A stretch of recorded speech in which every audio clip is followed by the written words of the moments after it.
सभी देशवासियों को गणतंत्र दिवस की हार्दिक शुभकामनाएं। 26 जनवरी को ही क्यों मनाया जाता है गणतंत्र दिवस? गणतंत्र दिवस पर झंडा कौन फहराता है? इन प्रश्नों के उत्तर जानेंगे इस वीडियो में। 26 जनवरी 1950 भारत का प्रथम गणतंत्र दिवस। गणतंत्र दिवस भारत का एक राष्ट्रीय पर्व है जो प्रति वर्ष 26 जनवरी को मनाया जाता है। 26 जनवरी 1950 को भारत सरकार अधिनियम 1935 को हटाकर भारत का संविधान लागू किया गया था।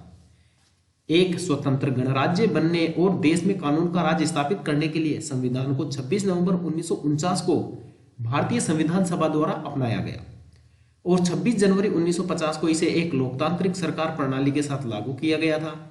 यह दिवस 26 जनवरी को यादगार बनाने के लिए ही 26 जनवरी से मनाया जाने लगा। 26 जनवरी ही क्यों? 26 जनवरी 1930 को क्या हुआ था? 26 जनवरी 1930 को भारतीय राष्ट्रीय कांग्रेस ने भारत को पूर्ण स्वराज घोषित किया था। इस दिन कांग्रेस ने पहली बार भारत का स्वतंत्रता दिवस मनाया था।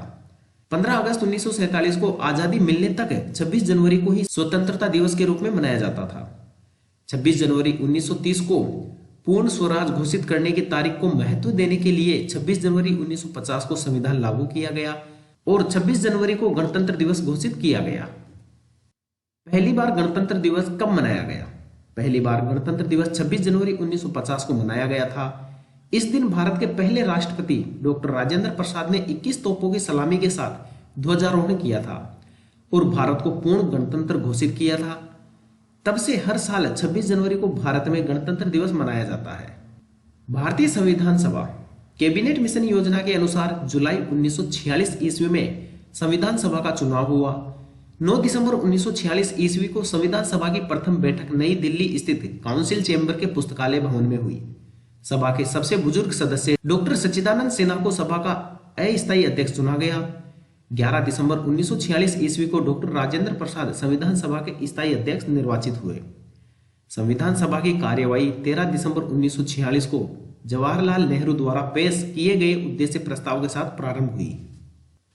22 जनवरी 1947 ईस्वी को उद्देश्य प्रस्ताव की स्वीकृति के बाद संविधान सभा ने संविधान निर्माण हेतु अनेक समितियां नियुक्त की। बी.एन. राव द्वारा किए गए संविधान के प्रारूप पर विचार विमर्श करने के लिए संविधान सभा द्वारा 29 अगस्त 1947 को एक संकल्प पारित करके प्रारूप समिति का गठन किया गया तथा इसके अध्यक्ष के रूप में डॉक्टर भीमराव अंबेडकर को चुना गया। 3 जून 1947 ईस्वी की योजना माउंटबेटन योजना के नाम से जानती है, जिसके द्वारा भारत का बंटवारा किया गया। इसके पश्चात संविधान सभा का पुनर्गठन 31 अक्टूबर 1947 को किया गया। 31 दिसंबर 1947 ईस्वी को संविधान सभा के सदस्यों की कुल संख्या 299 थी, जिसमें से प्रांतीय सदस्यों की संख्या 229 एवं देशी रियासतों के सदस्यों की संख्या 70 थी। प्रारूप समिति ने संविधान के प्रारूप पर विचार विमर्श करने के बाद 21 फरवरी 1948 ईस्वी को संविधान सभा को अपनी रिपोर्ट पेश की। संविधान सभा में संविधान का प्रथम वाचन 4 नवंबर से 9 नवंबर 1948 ईस्वी तक चला। संविधान पर दूसरा वाचन 15 नवंबर 1948 ईस्वी को प्रारंभ हुआ, जो 17 अक्टूबर 1949 ईस्वी तक चला। संविधान सभा में संविधान का तीसरा वाचन 14 नवंबर 1949 ईस्वी को प्रारंभ हुआ, जो 26 नवंबर 1949 ईस्वी तक चला और संविधान सभा द्वारा संविधान को पारित कर दिया गया। इस समय संविधान सभा के कुल 284 सदस्य उपस्थित थे। संविधान निर्माण की प्रक्रिया में कुल 2 वर्ष 11 महीने और 18 दिन का समय लगा। इस कार्य पर लगभग 6.4 करोड़ रुपए खर्च हुए। संविधान के प्रारूप पर कुल 114 दिन बहस हुई थी। संविधान सभा की अंतिम बैठक 24 जनवरी 1950 ईस्वी को हुई और उसी दिन संविधान सभा के द्वारा डॉक्टर राजेंद्र प्रसाद को भारत का प्रथम राष्ट्रपति चुना गया। गणतंत्र दिवस पर झंडा कौन फहराता है? भारत के राष्ट्रपति गणतंत्र दिवस पर दिल्ली में आयोजित समारोह में ध्वजारोहण करते हैं। गणतंत्र दिवस समारोह में राष्ट्रपति भव्य परेड की सलामी लेते हैं।